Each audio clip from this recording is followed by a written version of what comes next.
দেখে মনে হচ্ছে সবকিছু কেমন রং ছড়িয়ে আঁকা। আসলে পরিরাজ্য তো, তাই সবকিছু এত সুন্দর।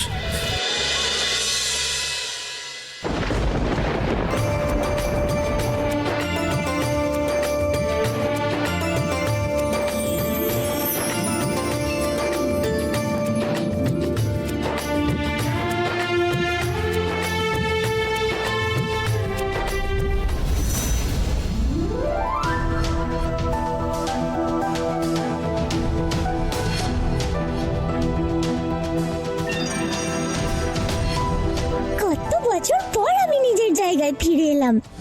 এই ঝিলিমিলি, কেমন আছিস? আমায় চিনতে পারছিস? আমি তত্তরি। কত বছর পর তোদের দেখছি রে।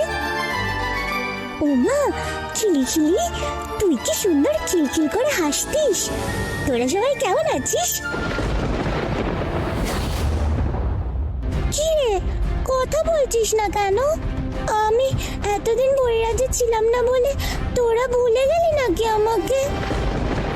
অদ্ভুত তো, এখানে কোনো পরী হাসছেও না, কথাও বলছে না। এমন সুন্দর একটা জায়গায় সবাই এরকম দুঃখে কেন আছে?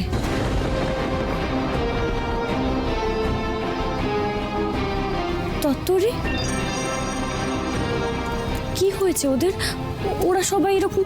আমিও বুঝতে পারছি না, এমনটা তো ছিল না আগে। সবাই কত হেসে খেলে আনন্দে থাকতাম আমরা।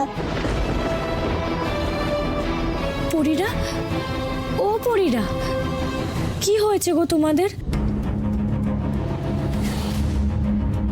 এই দেখো আমার বন্ধু তত্তরি, ও তো সারাক্ষণ কেমন হাসি খুশি থাকে, নাচানাচি করে। তোমরা তোমরা সবাই এরকম মন মরা হয়ে আছো কেন গো?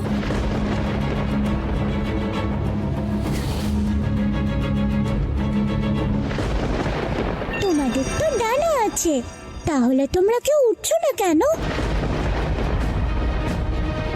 কেন কথা বলছো না? কি হয়েছে তোমাদের?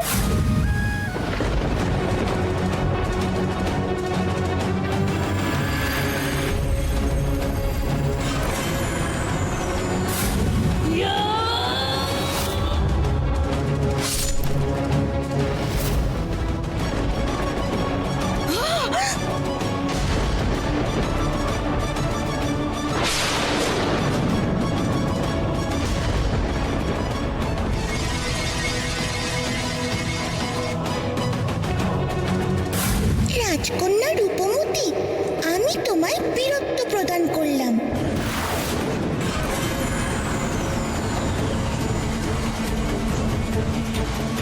আমি দিলাম বুদ্ধি।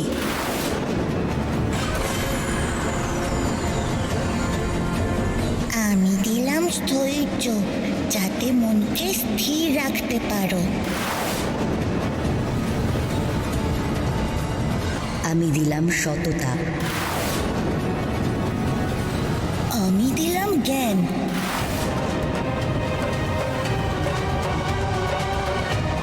আমি দিলাম অপারদতি। আমি দিলাম সাহস। আমি তোমায় দিলাম চাতুর্য।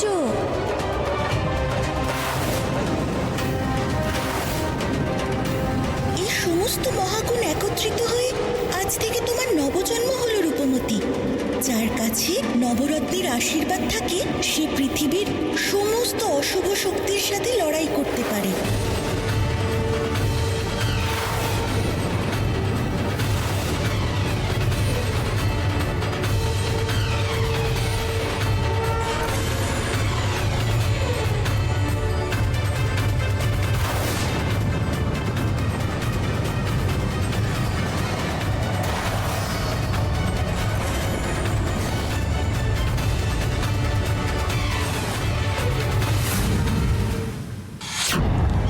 এক্ষুনি আমাদেরকে পরিরাজ্যের দিকে রওনা হতে হবে। বড়মা, তোমার সাথে বোঝাপড়াটা আমি পরে করব। লতা,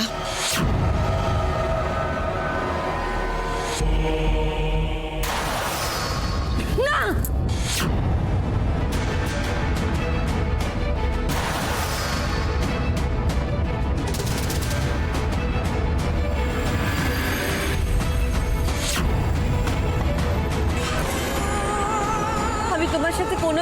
করিনি জটিলা, আমি সত্যি বলছি, কোনো জাদুর মন্ত্র আমার মনে নেই। তোমার মনের কথা জানে একজনই, সে হচ্ছে কুমার। তাই কুমার এখন থেকে আমার জিম্মায়। ও যেমন তোমারও দুর্বলতা, তেমন রূপমতিরও দুর্বলতা। এখন থেকে আমি যেখানে যেখানে যাব, কুমারও আমার সাথে যাবে, আর প্রয়োজনে ওর বলিদানও দেব আমি। আমি তো শুনেছিলাম পরিরাজ্য মানে হই হুল্লোড় করার জায়গা, সবাই কি সুন্দর আনন্দে হই হুল্লোড় করে থাকে, কিন্তু এখানে তো দেখছি সবাই কেমন মন মরা দুঃখে আছে। নিশ্চয়ই কিছু একটা হয়েছে। হ্যাঁ, হয় পরীরা কষ্টে আছে, আর নয়তো অন্য কিছু।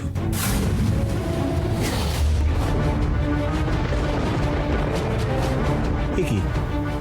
এটা আবার কি? এই না না, ওটা ধরতে যেও না, সরো সরো। ওই দেখো দেখো, ফলটা কেমন নড়ছে, সরে আসো।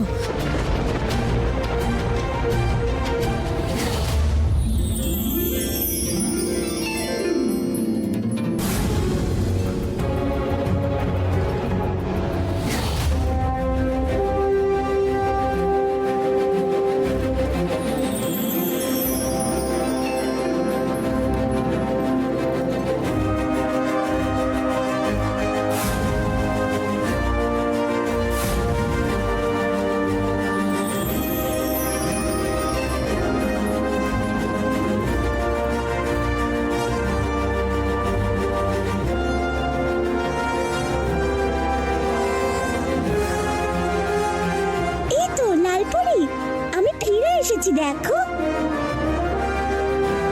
কেমন আছো তোমরা?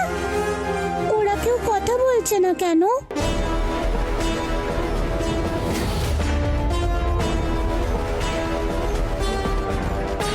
চুপ চুপ, আস্তে। তুমি এই রাজ্যে ফিরলে কেমন করে? কেনই বা এলে? সে কি, আমাকে দেখে তুমি খুশি হওনি? পরিরাজ্যে খুশি হওয়ার মতন আর কিছুই নেই। আমরা কোনো মতে বেঁচে আছি। এখানে সারাক্ষণ পরিদের কাজ করতে হয়, আর কাজের সময় কথা বলা বারণ, হাসা বারণ। হাসলে বা কাজ ঠিক না করলে ভয়ানক শাস্তি।